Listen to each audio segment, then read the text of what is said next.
Listo, buenos días con todos. Nosotros le vamos a hablar acerca de tumores cutáneos malignos, no melanoma y melanoma. Bueno, primero vamos a empezar con carcinoma vasocelular, o también conocido como vacioloma o epitelioma vasocelular. Ya, esta es una neoplasia epitelial de baja malignidad. Va a estar formada por células que se van a parecer a las células basales y por un estroma fibroso, y van a tener una localización preferentemente centrofacial. Se caracterizan porque son lesiones polimorfas bien delimitadas, con un borde acordonado, muchas veces pigmentadas y de crecimiento lento. Lo característico es que casi nunca van a metastizar. Ya, en cuanto a su epidemiología, esta es la neoplasia maligna más frecuente en la piel, con un 60-73%, y representa el 10% de todas las biopsias cutáneas. Esta va a ser más frecuente en personas de piel blanca y ojos claros, y específicamente en aquellas que tienen una exposición excesiva a la luz solar y en personas albinas. Va a predominar en las mujeres con 3-1. Principalmente se presenta con un 79% en mayores de 50 años de edad. Su aparición en niños está relacionada a problemas genéticos, y existe o ha existido un aumento evidente en la incidencia mundial de cáncer cutáneo, a pesar de que la gente conoce de los riesgos de la exposición solar excesiva. Se sugiere que el 85% del daño de la piel por la radiación ultravioleta va a ocurrir antes de los 5 años de edad. En cuanto a su etiopatogenia, esta se va a derivar de las células germinativas embrionarias y de células pluripotenciales que se forman durante toda la vida en la capa de células basales y en las vainas de pelo o en otros anexos cutáneos. Esta se ha visto relacionada con la expresión de queratinas K4, 8, 18 y 19, pero se dice que también intervienen la predisposición genética, carcinógenos y factores ambientales. Sin embargo, el más importante es el número de quemaduras solares y exposición prolongada al sol, los rayos X, el arsenismo crónico y úlceras crónicas. También se ha visto relacionada en ciertas enfermedades genéticas como el xeroderma pigmentoso y el síndrome de los nevos vasocelulares. Y existe una hipótesis que dice que los rayos ultravioleta van a inducir mutaciones en genes reguladores o supresores tumorales, y en mecanismos relacionados con el receptor de apoptosis CD95, FAD o la apolipoproteína 1. En cuanto a su clasificación, estas son todas las formas que vamos a ir describiendo una por una: la tumoral o nodular, infiltrante, micronodular, fibra epitelial, morfeiforme o esclerodermiforme, la superficial o pagetoide, penetrante o ulceroso, y las pigmentadas. En cuanto a su clínica, como ya mencioné antes, esta va a predominar en las zonas expuestas con folículos pilosebáceos, principalmente en la cara con un 94%, la región centrofacial con un 82%, que incluye el dorso de la nariz, las mejillas, párpados, la región nasogeniana e infraorbitaria, frente y la región nasolabial. Generalmente en el tronco va a representar un 5% y puede presentarse en formas múltiples e igualmente multicéntrica, y en extremidades únicamente 1%. Esta va a ser menos frecuente en cuellos y genitales, y va a ser excepcional en palmas, plantas o en mucosa oral, a menos que ya se haya producido una metástasis. Se caracterizan por ser lesiones muy polimorfas, bien delimitadas, con borde filiforme, acordonado o perlado, y estas pueden presentarse de forma única o en varias, como es en la epiteliomatosis múltiple, y tienen un crecimiento lento, aproximadamente 5 milímetros al año. En cuanto a sus variedades clínicas, tenemos la forma tumoral, que ha sido mal llamada nodular. Esta va a producir una lesión saliente de aspecto lobulado, semiesférica, eritematosa o violácea con telangiectasias. Esta variedad se puede ulcerar o pigmentar, pigmentar específicamente en un 6-25%, o también mostrar un aspecto vegetal. Como vemos en las gráficas, aquí tenemos una nodular y la forma ulcerada. En cuanto a la forma pseudoquística, esta es una neoformación redondeada translúcida que tiene superficie rosada o amarillenta. Igual va a presentar telangiectasias, Y en el estudio microscópico vamos a observar espacios vacíos llenos de material amorfo. La forma fibroepitelial o tumor de Pincus, esta se va a localizar en la parte baja de la espalda y tiene un aspecto de agrocorón de color rosado. La variedad micronodular está bastante superficial, pero tiende a la invasión local más agresiva. La variedad filtrante, esta va a aparecer como una placa aplanada y puede ulcerarse. También tenemos la forma morfeiforme o esclerodermiforme. Esta se va a localizar en la cara y va a asemejar a la morfea. Y también va a presentar abundantes telangiectasias, como se observa en la imagen. Estas se caracterizan por ser placas mal definidas, sin borde característico ni pigmentación o de color blanco marfil. Y esta es la que invade con mayor profundidad y extensión. La forma pagetoide superficial, esta va a producir una lesión aplanada, eritematosa, seca y con descamación, de aspecto psoriasiforme y puede estar pigmentada y ser múltiple. Se le denomina pagetoide porque tiene un parecido con, con las lesiones de la enfermedad de Paget o también imitar a la psoriasis. En cuanto a la forma terebrante, úlcera de Jacobi o ulcus rodens, esta es una úlcera de forma caprichosa, bien delimitada e infiltrada, va a tener un aspecto hemorrágico y tiene un crecimiento rápido. Esta va a afectar a los planos profundos de los tejidos vecinos, entre ellos el cartílago y hueso. Cabe recalcar que el carcinoma vasocelular no tiene mucho metastatizar, pero cuando está cerca de orificios naturales, va a hacer una metástasis bastante extensa. Y la forma tumoral ulcerada, que tiene un aspecto nodular con una úlcera central, bordes elevados y brillantes y la superficie con telangiectasias. Las variedades pigmentadas, estas variedades se pueden encontrar en casi todas las formas, ya sea la nodular, la infiltrativa, ulcerada, y tienden a confundirse con melanoma maligno. Pero lo que caracteriza al carcinoma vasocelular es que el pigmento va a estar confinado a la lesión y generalmente va a presentar bordes perlados, que es todo lo contrario a un melanoma maligno, como se puede observar en la imagen.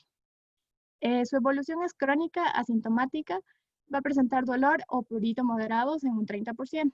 Es algo característico su crecimiento lento, su infiltración casi nula y tiene una agresividad general baja, pero esto va a ser mayor si se presenta en personas menores a 35 años y excepcionalmente produce metástasis de un 0,002 a 0,5%.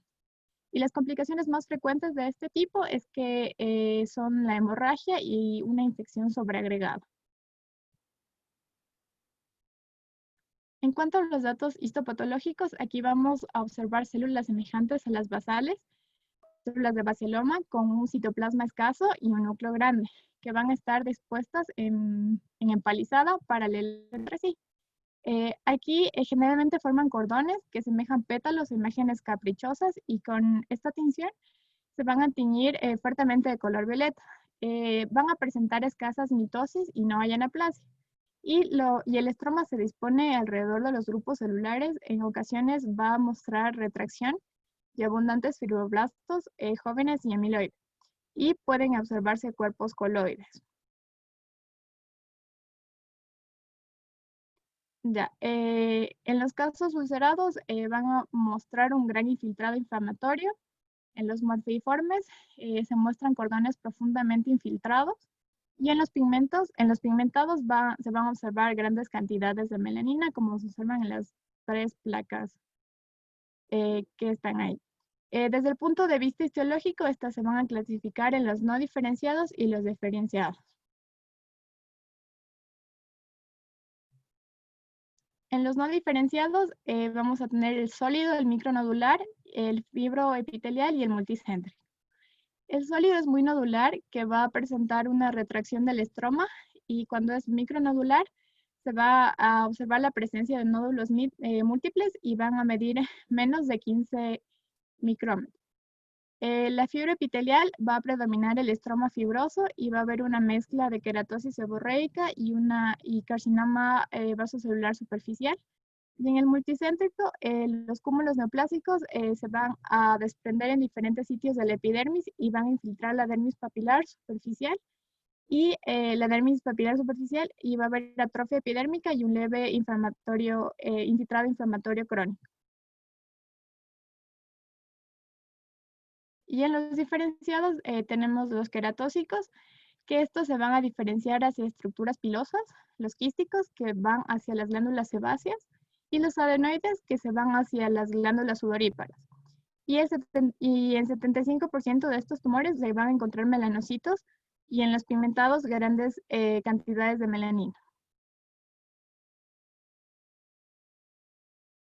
Ya, en cuanto al diagnóstico diferencial del carcinoma vasocelular, se lo va a poder diferenciar con el carcinoma espinocelular, el melanoma maligno, el queratoacantoma, la hiperplasia sebácea, la queratosis actínica y seborreica, los nevos melanocíticos intradérmicos y también con las pápulas fibrosas de la nariz. Ya, en la dermatoscopía, en esta vamos a encontrar una variante, en la variante pigmentada encontramos la ausencia de red de pigmento y una de las siguientes estructuras que pueden ser una úlcera, ya sea no traumática, estructuras azules grises, las cuales se van a subclasificar en grandes nidos ovoides azul-gris, múltiples glóbulos azul-gris y áreas en hoja de arce y estructuras en rueda de carreta. Estas últimas, que serían la de hoja de arce y las estructuras en rueda de carreta, tienen un 100% de especificidad. En la variante no pigmentada, en cambio, lo único que vamos a observar son los vasos arborizantes. Ya, en cuanto al pronóstico, se ha visto que hay mayor recurrencia en los tumores que son de nariz y oreja. Esto debido al legrado y a la electrodesecación. Ya, en cuanto al tratamiento, vamos a encontrar que este depende del sitio, del tamaño y del tipo histológico, así también como de la edad y del estado general del paciente. El tratamiento inicial va a producir una curación del 90% del paciente y el método más útil es la extirpación quirúrgica. Tanto el diagnóstico como la extirpación se van a completar por medio del estudio de la biopsia. La intervención quirúrgica micrográfica de Mohs es el tratamiento para los tumores localizados en la zona centrofacial. Siempre y cuando sea de 0.5 de diámetro o que sean recurrentes. Y esto permite un 100% de control de los márgenes. Ya la radioterapia, en cambio, se la va a utilizar para las neoplasias del canto interno del ojo o en las de gran tamaño o infiltrantes, pero está contraindicada en la variedad mofeiforme por ser radioresistente. Ya, el legrado con electrocoagulación es adecuado para tumores localizados en el tórax o en las extremidades y para lesiones primarias que serían menores a 1 centímetro en las mejillas o en la frente. Y únicamente se recomiendan citotóxicos locales en tumores de gran tamaño, como citotóxicos como el 5-fluoracilo. O también puede ser el pentasulfuro de arsénico para las recidivas. Ya, tanto el diagnóstico como la extirpación completa siempre deben establecerse por medio del estudio histopatológico. Y en carcinomas superficiales y nodulares también se usa el imiquimod en crema al 5%, 2 veces al día diario o 3 a 5 veces por la semana durante 6 a 12 semanas. Y el interferón alfa, ha mostrado resultados satisfactorios en el 60%, pero se reserva únicamente para casos en los que ya no se puede resolver de forma quirúrgica. Y también se recomienda la protección solar, el uso de filtros solares y exámenes periódicos de la piel. El carcinoma epidermoide. El carcinoma epidermoide es una neoplasia maligna derivada de las células suprabasales del epidermis o de sus anexos. En esta se caracteriza porque se encuentran lesiones in situ, superficiales o infiltrantes, vegetantes, verrugosas o ulceradas que predominan tanto en la cabeza como en las extremidades. El crecimiento de ellas va a ser rápido, pudiendo metastatizar hacia órganos regionales o también hacia otros órganos. Ya, en cuanto a la epidemiología, le sigue en frecuencia al vaso celular y es entre los cánceres cutáneos y se presenta en un 13 a 33% en todo el mundo. Se calcula un caso por cada 1000 pacientes en la consulta dermatológica y predomina en pacientes de piel blanca, rubios, ojos claros con exposición prolongada a la luz solar, pero también se ha visto relacionado en los pacientes que son receptores de trasplante de órganos y en pacientes inmunodeprimidos. Es frecuente en varones en relación 2:1 y tiene importancia la ocupación, es decir, se va a presentar en amas de casa, en agricultores, en pacientes que, o sea, tengan contacto con el aire libre, se puede decir. Ya, y predomina después de los 50 a 60 años de edad. En niños y en adolescentes muestra un vínculo de padecimientos genéticos. Ya, el proceso de la carcinogénesis se va a dar por 3 etapas. El inicio, que está relacionado con el material genético en el ámbito molecular, la promoción, en la cual interviene el ambiente con aparición de una lesión premaligna, y el avance, donde ya se va a dar la transformación maligna. En cuanto a la etopatogenia, va a estar relacionada por factores tanto intrínsecos como extrínsecos. Extrínsecos como un daño actínico acumulativo por la luz solar, también por las radiaciones ultravioleta y también por las mutaciones en el gen P53 y también por el decremento de la densidad de las células de Langerhans. Ya, igualmente se encuentra asociada a la exposición a hidrocarburos, arsénicos, radiaciones ultravioleta y rayos X, así también agentes infecciosos como en el virus del papiloma humano, en las cicatrices de quemaduras, úlceras, dermatosis y dermatosis crónicas. Y los factores intrínsecos, en cambio, la pigmentación cutánea, enfermedades linfoproliferativas, el seroderma pigmentoso, el albinismo, la epidermodisplasia verruciforme y el envejecimiento. Y también la inmunosupresión por fármacos y trasplante de órganos. Ya la clasificación, el carcinoma espinocelular se clasifica en superficial intradérmico, nodular queratósico, ulcerado, nodular y vegetante. Ya, en cuanto a la clínica del carcinoma espinocelular, este predomina en las partes que están más expuestas al sol. Entre ellas es más común en la cara con un 50 a 86%, en el labio inferior, las mejillas y los pabellones auriculares. En las extremidades se presenta en un 20-37% y es más común en las extremidades superiores. En el dorso también de las manos, en las piernas. En la piel cabelluda se presenta en un 5% y en el tronco en un 9%. Y es menos común en la mucosa genital, oral y anal. Ya, el carcinoma espinocelular se puede transformar en grandes masas y producir metástasis, a diferencia del vaso celular. Este va a aparecer en una queratosis actínica o sobre la piel dañada por la luz solar con queratosis y telangiectasias, o puede también aparecer en la piel sana. La evolución es crónica, pero es más rápida que la del carcinoma vasocelular. Ya, en la forma superficial, esta va a ser una forma intraepidérmica en la cual vamos a encontrar un epitelioma in situ, el cual se lo puede observar en las enfermedades de Bowen o la eritoplastia de Queyrat, que es donde se va a afectar el pene. Ya, en cuanto a la forma nodular queratósica, es una lesión queratósica de base infiltrada que puede causar un cuerno cutáneo o una ulceración central con un cráter de queratina. Ya, la forma ulcerosa, esta es la más frecuente y está constituida por úlcera de superficie anfractuosa, es decir, que tiene varios como cortes y está en una base infiltrada. Su fondo es irregular y friable y es de crecimiento rápido y destructivo. Es la forma que más metastatiza. La forma vegetante o verrugosa, en cambio, son lesiones inflamatorias crónicas en las cuales se observan neoformaciones y se encuentra presente en cicatrices de quemaduras, úlceras de pierna, micosis profundas y en el lupus eritematoso discoide. En la epiteliomatosis múltiple se acompaña en cambio de epiteliomas vasocelulares y en la enfermedad de Bowen y se observa un seroderma pigmentoso, epidermodisplasia verruciforme y arsenicismo crónico. Y en el carcinoma epidermoide oral, que va a ser común en varones, se relaciona con el tabaquismo crónico y afecta fundamentalmente el paladar, la lengua, y empieza como una eritoplastia y después adopta un aspecto nodular.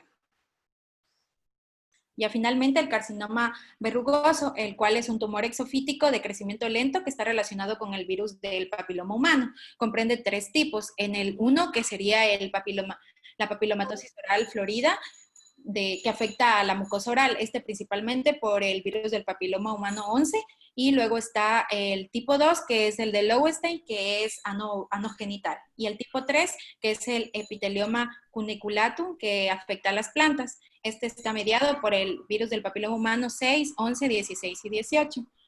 Ya el carcinoma espinocelular puede metastatizar en 1 a 3% de los casos. La vía que generalmente lo hace es por vía linfática, pero también se puede observar metástasis en pacientes inmunodeprimidos, trasplantados y con leucemia linfocítica crónica. Y otros factores de riesgo para este carcinoma van a ser los tumores recurrentes, la invasión perineural y los tumores que aparecen en las úlceras crónicas, como la úlcera de Marcolin. En cuanto a la histopatología del carcinoma espinocelular, tenemos que para el diagnóstico la biopsia es definitiva y esta se puede tomar de manera translesional, escisional, en sacabocados o por rasurado.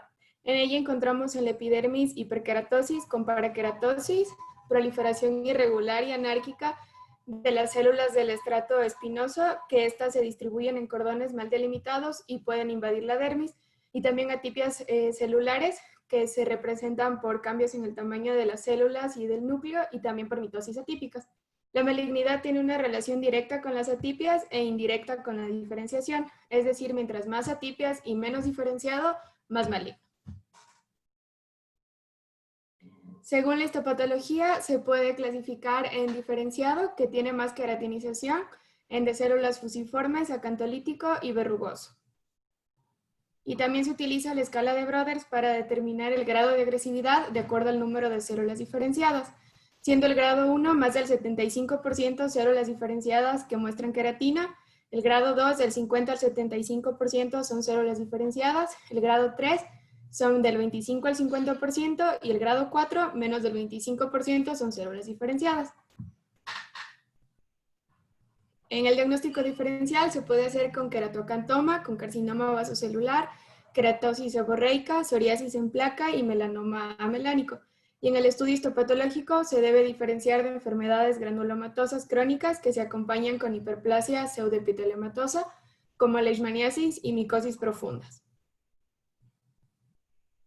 En cuanto al tratamiento, es quirúrgico en su mayoría y este va a depender del grado de malignidad, el tamaño, la localización y la evolución que ha tenido, la edad del enfermo, la importancia estética, el estado general y la capacidad económica también del paciente, y también de la pericia y la experiencia del cirujano. Y siempre la mejor oportunidad de curar es la primera etapa. El mejor tratamiento es la extirpación. Si se trata de un carcinoma in situ, se involucran márgenes de 5 milímetros y si es que este es invasor, márgenes de 1 centímetro. Lo más importante del tratamiento es controlar la enfermedad con efectos adversos mínimos y resultados oncológicos óptimos, y también, de ser posible, tratar de dejar un resultado estético. Y en el caso de que sean múltiples lesiones o estas sean muy extensas, se realiza el tratamiento en conjunto con oncología por el riesgo que este tiene de metástasis. En cuanto al melanoma, es una neoplasia maligna que se origina en los melanocitos epidérmicos, dérmicos o los de las mucosas. Afecta a la piel en un 90%, los ojos en un 9% y las mucosas en un 1%. Sin tratamiento, este tiene un rápido avance y puede metastatizar por vía hematógena o linfática.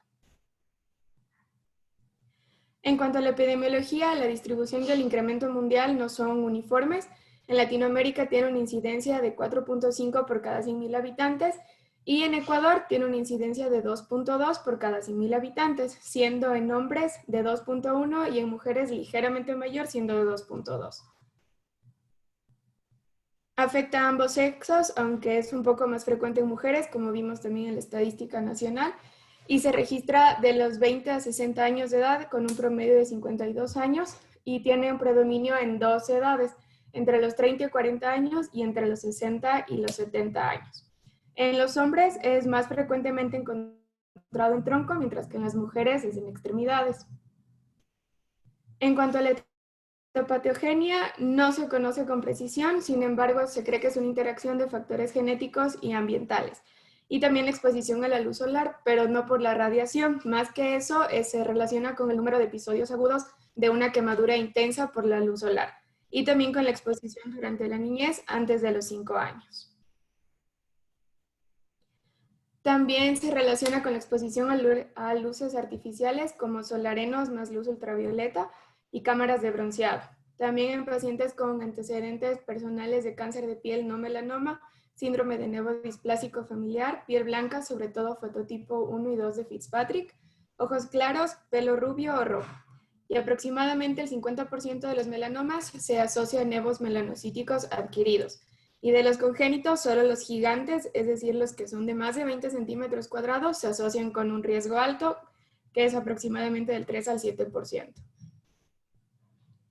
En la clasificación, clínicamente se puede clasificar como léntigo maligno, melanoma de extensión superficial, melanoma nodular, acral lentiginoso, amelánico, de mucosas, de sistema nervioso central o de vísceras, o ocular.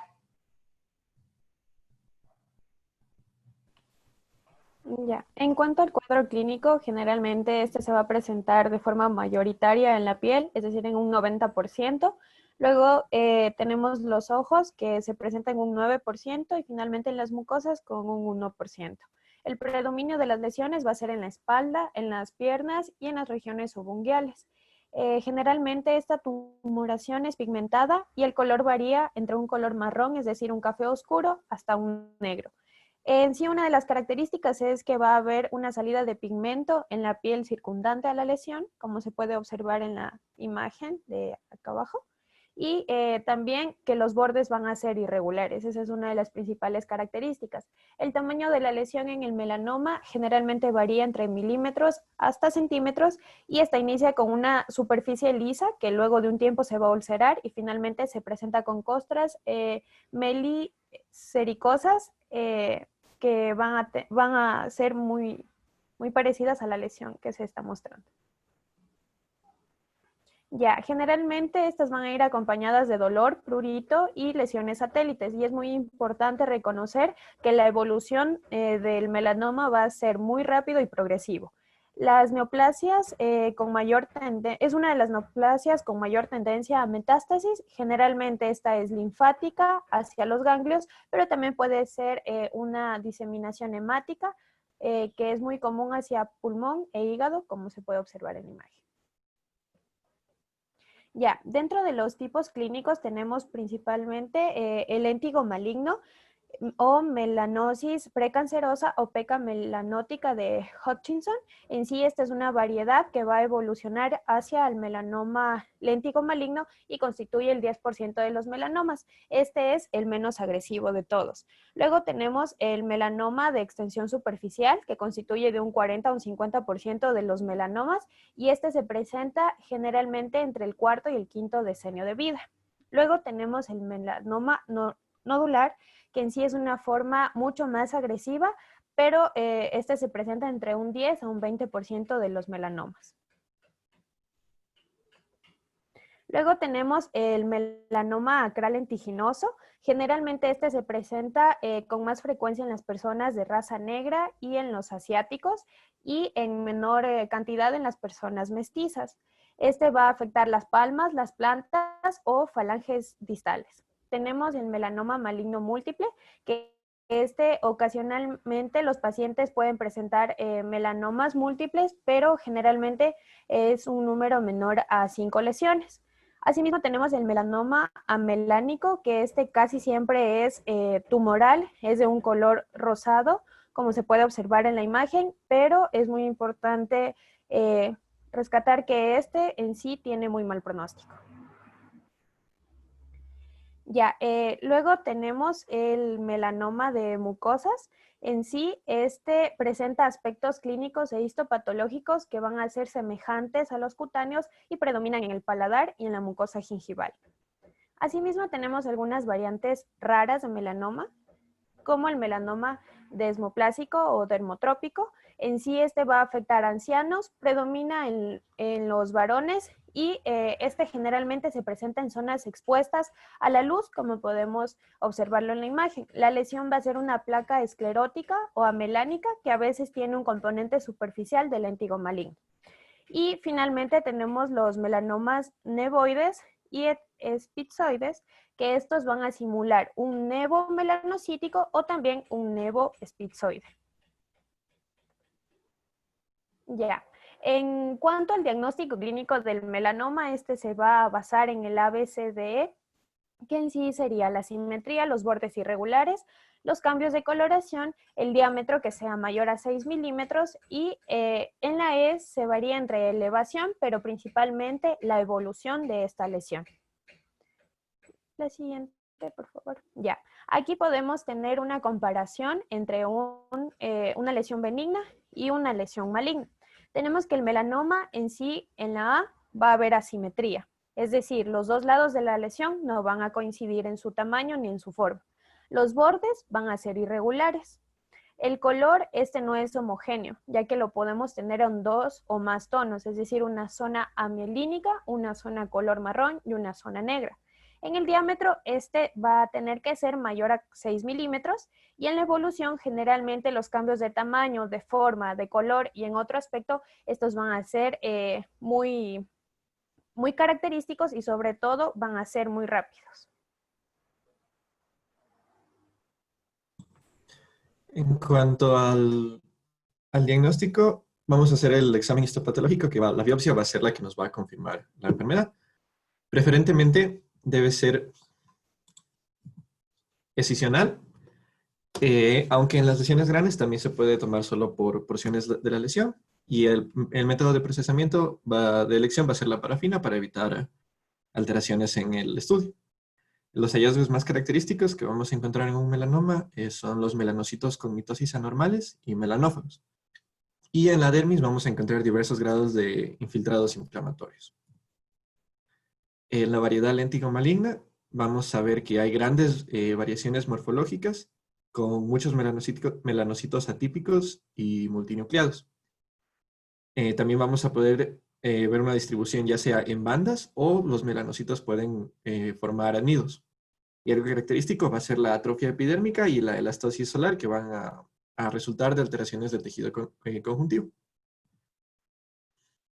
En el melanoma de extensión superficial vamos a ver principalmente los melanocitos atípicos que van a iniciar en las capas basales, pero estos van a verse que ascienden en la epidermis y esto se conoce como una migración pagetoide. En la variante nodular ya observamos que es de mal pronóstico y se van a observar las alteraciones de los melanocitos en unión dermoepidérmica y que ya van a estar penetrando hacia la dermis, como se puede ver ahí en la flecha negra. Y una vez que ya observamos melanocitos infiltrados en la dermis, esto quiere decir que el pronóstico de este paciente ya es muy, muy pobre, porque se asocia mucho más al desarrollo de metástasis. Y en la variedad aclar lentiginosa vamos a ver zonas de hiperplasia melanocítica en conjunto con zonas de melanoma y otras que no tienen estas hiperplasias. Y al principio van a tener un crecimiento horizontal, pero eventualmente van a comenzar a desarrollar un crecimiento vertical que puede extenderse por debajo de la dermis. Siempre debemos identificar cuando se realiza un examen histopatológico de una lesión de melanoma. Primero, describir cuál es el tipo histológico, identificar si hay necrosis o ulceración, si hay atipia celular, tenemos que identificar el índice mitótico y si hay una invasión vascular, ya que todo esto nos va a ayudar a determinar el pronóstico del paciente. Tenemos ciertas clasificaciones que nos ayudan a evidenciar los estadios del melanoma. Dentro de ellas tenemos la clasificación de Clark, que es una clasificación que se utilizó por muchos años, en la que evaluaba principalmente la invasión del melanoma según la capa en la que ya estaba afectando. El nivel 1 se refiere a una lesión que se encuentra únicamente intraepidérmica. Nivel 2, que ya alcanza la dermis papilar. Nivel 3, que ya se extiende por toda la dermis papilar. El nivel 4, que ya llega a la dermis reticular. Y finalmente el nivel 5, que ya alcanza el tejido celular subcutáneo. La escala de Clark es una escala bastante fácil de interpretar, sin embargo, puede llegar a ser muy subjetiva, ya que a veces hay zonas en la piel en las que los límites entre estas capas no es tan claro como para identificarlo y puede variar de un observador a otro, como por ejemplo en el cuero cabelludo, en las mucosas o en la región anogenital. Es por esto que la Asociación Americana del Cáncer ya no recomienda la utilización de la escala de Clark, aunque se sigue utilizando en muchos lugares. Pero actualmente se utiliza mucho más la escala de Breslow, que es básicamente igual, identifica el grado de invasión de la lesión, sin embargo esta lo hace en centímetros o en milímetros de invasión en lugar de las capas afectadas. Y esta nos sirve mucho para establecer el pronóstico o la sobrevida de los pacientes. Por ejemplo, un paciente en un estadio 1 de Breslow es aquel que su lesión no sobrepasa o no infiltra más de 0,76 milímetros, perdón. Y aquí tenemos una sobrevida a 5 años bastante buena del 96%. El estadio 2 ya hay una invasión de 0,77 a 1,49 milímetros. En el estadio 3 de 1,5 a 2,49 milímetros. En el estadio 4 de 2,5 a 3,99 milímetros. Y en el estadio 5, que es una invasión mayor a 4 milímetros, la sobrevida a 5 años ya cae hasta un 47%. ¿Se han identificado ciertos grupos de riesgo o es conveniente clasificar a los pacientes en estos 3 grupos de riesgo según la OMS? En que el riesgo bajo es aquellos pacientes que presentan un melanoma delgado o in situ, que tiene menos de 1 milímetro de invasión y el 95% está confinado en su sitio primario. Y con tratamiento, todos los pacientes en este grupo de riesgo tienen una muy buena posibilidad de cura. En los pacientes con riesgo intermedio son aquellos que tienen lesiones de 1 a 4 milímetros de invasión. Y aquí el riesgo de metástasis ganglionar va del 20 al 40% y metástasis a distancia del 20%, principalmente identificando el ganglio sentinel. Y en el riesgo alto son aquellos que tienen ya melanomas gruesos con una invasión de mayor a 4 milímetros. Y aquí el riesgo de metástasis a distancia es muy elevado, ya cerca del 70%. El diagnóstico diferencial del melanoma lo podemos hacer con un nuevo azul. Con el queratoacantoma tenemos que realizarlo siempre con el carcinoma vasocelular y el espinocelular. También se puede confundir con una exostosis subungual, con el léntigo solar y con el sarcoma de Kaposi principalmente. En cuanto al tratamiento, el tratamiento quirúrgico es la única posibilidad de la curación y esto específicamente en las lesiones más pequeñas, ya que en las lesiones más grandes la cirugía no es una alternativa tan buena como lo vamos a ver más adelante. La cirugía siempre se va a realizar luego de la confirmación con la biopsia y entre más precoz se haya detectado el melanoma, es decir, entre más precoz se realice su tratamiento quirúrgico, mejor será la respuesta al tratamiento. Y aunque no se han establecido márgenes quirúrgicos óptimos, hay ciertas aproximaciones en cuanto a la escala de Breslow o a la invasión. Nos dice que si tenemos un melanoma in situ, el margen quirúrgico debe ser de 0,5 centímetros. Si tenemos una lesión que invade de 0,1 hasta menos de 2 milímetros, el margen debe ser de 1 centímetro. Y si es más de 2 milímetros de invasión, los márgenes quirúrgicos deben ser de 2 centímetros. Sin embargo, esto es... a veces puede resultar difícil respetar estos márgenes quirúrgicos, por ejemplo, en ciertas ocasiones en las que el melanoma se desarrolla, por ejemplo, en los párpados, en las que estos márgenes quirúrgicos de 2 centímetros en todas las direcciones no siempre son posibles. Cuando ya tenemos un cáncer en etapas avanzadas, el tratamiento quirúrgico no es muy eficaz y no hay muchos tratamientos eficaces en sí. Y la cirugía puede llegar a ser muy radical, incluso llegando a la amputación. Cuando hay metástasis ganglionares, el tratamiento se suele combinar de la cirugía con la utilización de interferón. Y para las metástasis a órganos se utiliza ciertos esquemas que se componen de carbazina, dacarbazina, interleuquina 2 o ipilimumab. Pero en las variantes ya más extensas con metástasis, pues ya las opciones varían más hacia el tratamiento paliativo de las lesiones, como el legrado, la electrodesecación, la criocirugía o la exfoliación química. Con respecto al autoexamen, el autoexamen de piel es la medida más efectiva que podemos aplicar sobre el tratamiento del cáncer de piel, ya que lo vamos a identificar precozmente y como lo vimos, entre más precoz, mejor va a ser el pronóstico del paciente. Es una medida segura que todo paciente puede realizar, especialmente si ya tienen alguna condición de riesgo para desarrollar un cáncer de piel o un melanoma, como por ejemplo quemaduras múltiples, antecedentes de familiares de neoplasias o lesiones atípicas.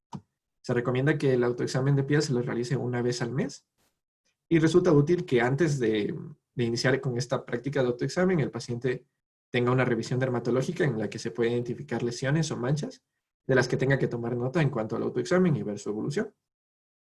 El momento ideal para realizarlo es luego del baño, en el que se debe examinar el cuerpo completo y generalmente toma entre 10 a 15 minutos todo el proceso. Este es un esquema establecido por la Sociedad Americana del Cáncer en la que da esta secuencia para realizar el autoexamen.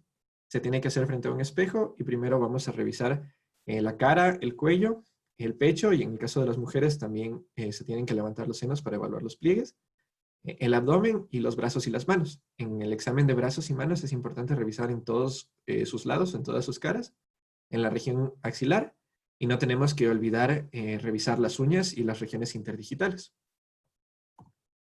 Luego se procede al examen sentado, en el que vamos a revisar los muslos y las piernas, y igualmente los pies, tanto el dorso como la planta, las uñas y la región interdigital. Y aquí se tiene que hacer uso de un espejo de mano preferiblemente, para evaluar la parte posterior de las extremidades y tener una mejor visibilidad. Y el autoexamen terminaría con el examen del área de glúteos, el área genital, la espalda y la parte trasera del cuello y de las orejas. Teniendo en cuenta que el melanoma también se puede desarrollar en el cuero cabelludo, en el que tenemos que utilizar un peine para examinar todo el cuero cabelludo. Las recomendaciones que tenemos que hacerles a los pacientes al momento de que para que ellos realicen un autoexamen de piel, es que tienen que tomar en cuenta cualquier lesión o mancha previa que ya se haya identificado y anotar cambios que está presente, ya sea en su tamaño, o en sus bordes, o en su coloración. El autoexamen debe realizarse en un cuarto bien iluminado y es recomendable que el paciente tome fotos a las lesiones que tiene que tomar en cuenta para compararlas posteriormente. Y también es recomendable que el paciente se apoye en otra persona, generalmente de su pareja, para realizar el examen. Y ciertos signos de alarma que tienen que tener en cuenta, que si los identifican deben acudir a una consulta médica, es principalmente un nuevo crecimiento o una mancha o protuberancia que cambie de tamaño. Si es que hay la presencia de úlceras que sangran o que no se curan ya en varias semanas. También manchas ásperas o escamosas que sangren o hagan costras fácilmente. Y lunares nuevos con características anormales, como ya lo vimos anteriormente, con asimetría, bordes, cambios en el color, principalmente, que es lo más característico del melanoma, cambios en su evolución, que tiene una evolución mucho más rápida que los tipos de cáncer no melanoma. Y aquí podemos ver una imagen en la que se ve un lunar o un nevo con características normales o no sospechosas, en la que tiene una coloración uniforme, de bordes delimitados, pequeña y que no cambia con el tiempo, a diferencia de una lesión o un nevo sospechoso o anómalo, en la que podemos ver los bordes irregulares, que tiene diferentes tonos de pigmentación dentro de la misma lesión, que generalmente tiene más de 6 milímetros y que crece rápidamente con el tiempo o cambia sus características en el tiempo. Y de nuevo, siempre tener en cuenta en el caso de la evaluación de los lunares, el ABCDE, que nos va principalmente a ayudar a diferenciar de las lesiones benignas de aquellas que tienen que ser estudiadas más a fondo.